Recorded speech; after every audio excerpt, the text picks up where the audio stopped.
Meaning of the English idiom monkey business. Monkey business means deceitful, mischievous, or dishonest conduct.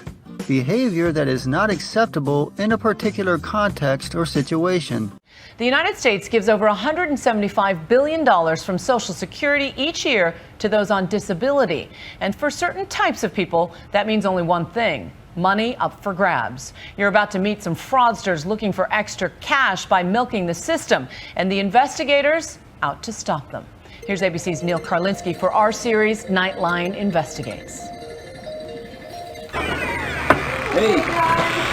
You're watching Undercover Video, a sting by federal agents. Can I do the breakfast burrito, or is it after 10 o'clock? No. Trying to recoup your money. Thank you. Thank you.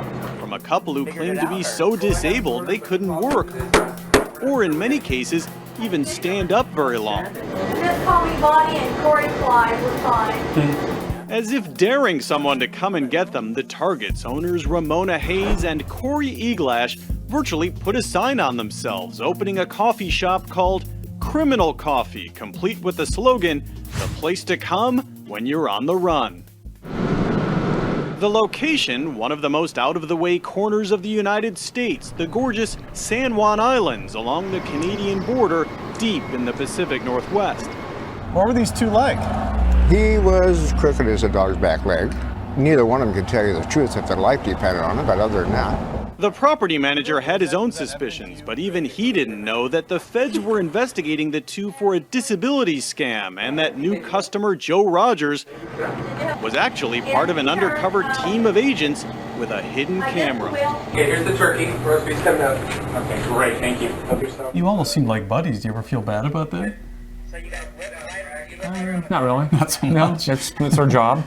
Investigators say Ramona and Corey are a perfect example of what they face every day. People trying to bilk Social Security out of tens of thousands of dollars, claiming to be disabled and eligible for benefits set aside for those truly in need. People are brazen. There's an element that's going to be looking for any way to defraud the government, and they'll do it. Just look at some of the claims they've checked up on. This man driving off on his motorcycle, investigators tell us he claimed he couldn't drive or even go out alone. And the guy tossing the football, he said he had shoulder problems and needed an electric cart to run errands. This woman lifting the motorized wheelchair claimed she had difficulty with lifting, squatting, and bending.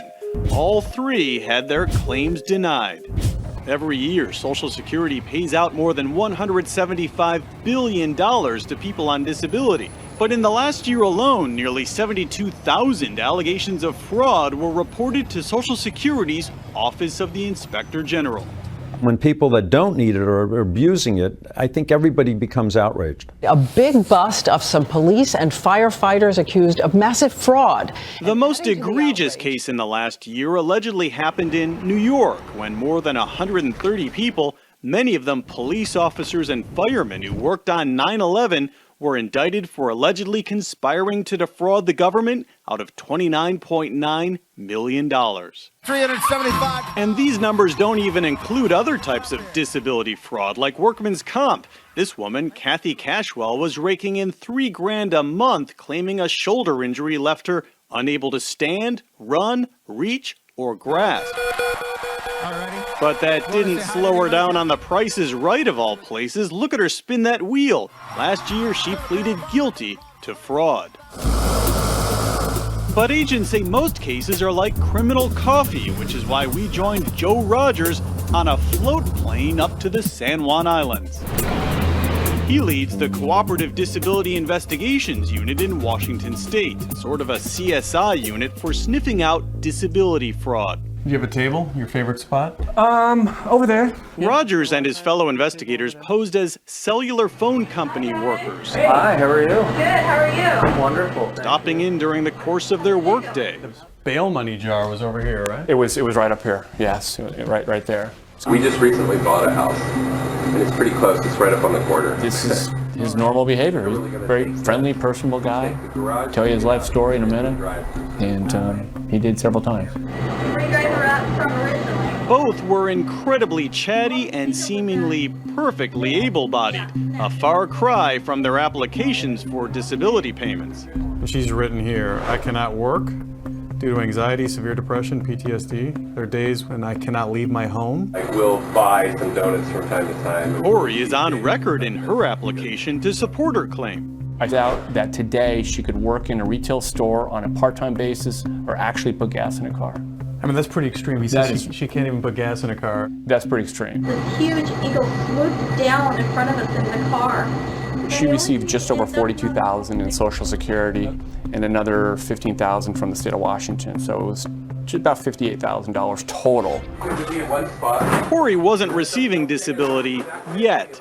His application is what helped set off the red flag that brought agents to their door. He has difficulty lifting, squatting, bending, standing, reaching, sitting, kneeling, stair climbing, seeing, memory, completing tasks, concentration, understanding, using hands, getting along with others.